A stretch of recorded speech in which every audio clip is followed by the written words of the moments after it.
This is Jack Scovert with the Game Changers News Network, here this evening with Nick Hilbert and Lucas Arrington. And tonight, we're joined by a very special guest, CEO and co-founder of Diamond Kinetics, Mr. CJ Handron. How are you doing tonight, CJ? I'm doing great, guys. Thanks for having me. No problem. Thanks for coming. All right.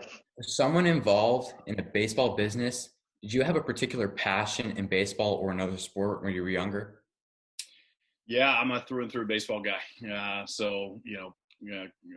grew up sort of playing around the clock, loved the game, and played up through high school and into college. And so I like to say I owe a lot of things in life to baseball. Still close with all the guys that I was growing up with when I was your age. So my closest friends and a lot of things I've learned in life and in leadership and teamwork and all those things come from baseball. So yeah, I have a huge passion I'm a passionate sports guy, but far and away, baseball top of that list. So did you play baseball in high school and college, or did you only get to high school? I played through high school and played, a year into college as a walk-on, and then kind of shifted gears into playing a little more recreationally from there. So that was at North Carolina State, right? Because you went to North Carolina State. Can you help us understand, given your technology expertise, what opportunity did you see that led you to start your own swing tracker business? Yeah, I started this business actually with a partner, and he's a mechanical engineering professor at Pitt, actually, and he's got all the technical expertise now, along with a whole bunch of other people that work for us.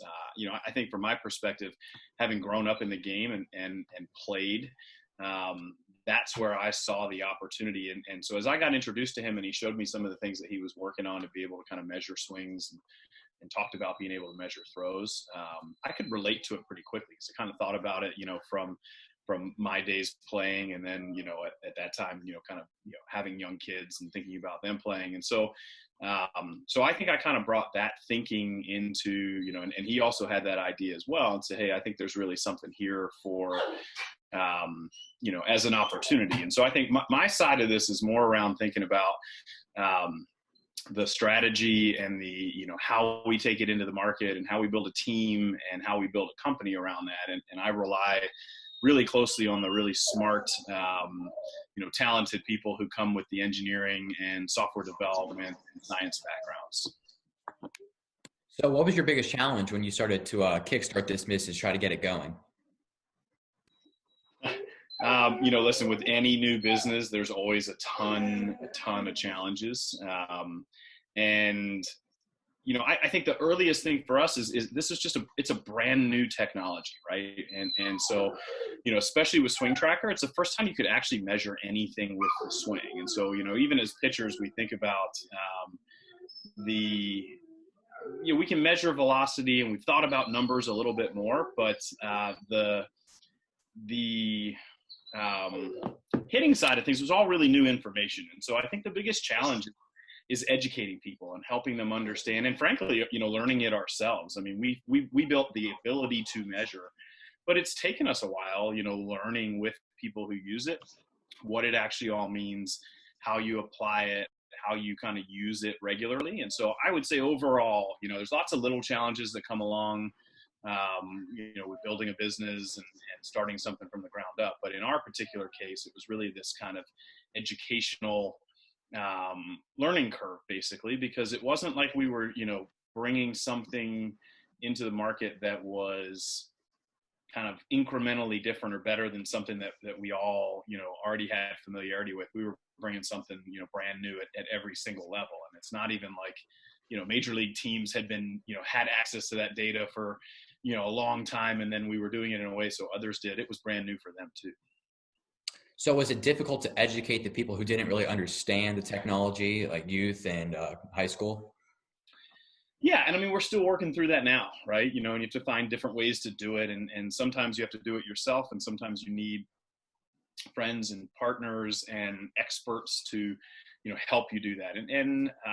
So it is hard. It's hard to kind of get the ball rolling on that. It's rolling now, which is really cool and exciting to see, and so we see it happening in a lot of different places, at a lot of different levels of the game. But yeah, it's it is hard. And even still today, we have lots and lots of educating left to do.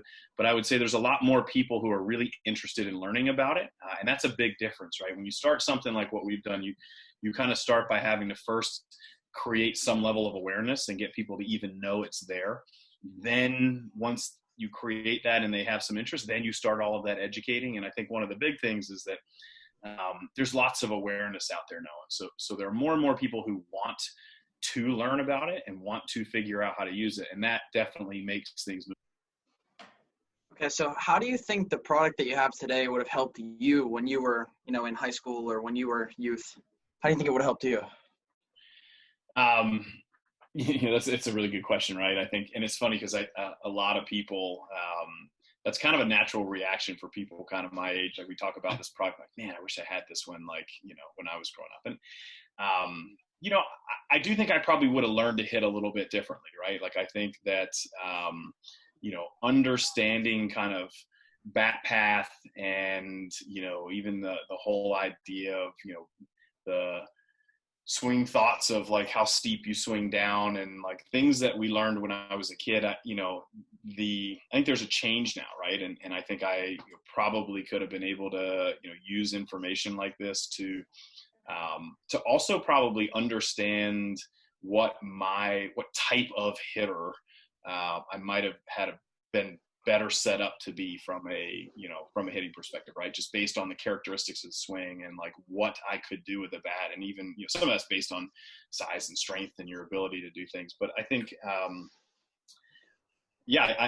think I probably would have taken a different approach, as a hitter had I had, more information. And again, I think a lot of that depends on, and certainly, and you guys are in the same, I'm sure a similar place, right? Like, some of that is dependent on like the coaches that you have. And I had tremendous coaches growing up and playing. And so I like to think that this only would have further accelerated or enhanced, what I was learning from coaches as well. So stay tuned for part 2 of our interview with Mr. CJ Handron.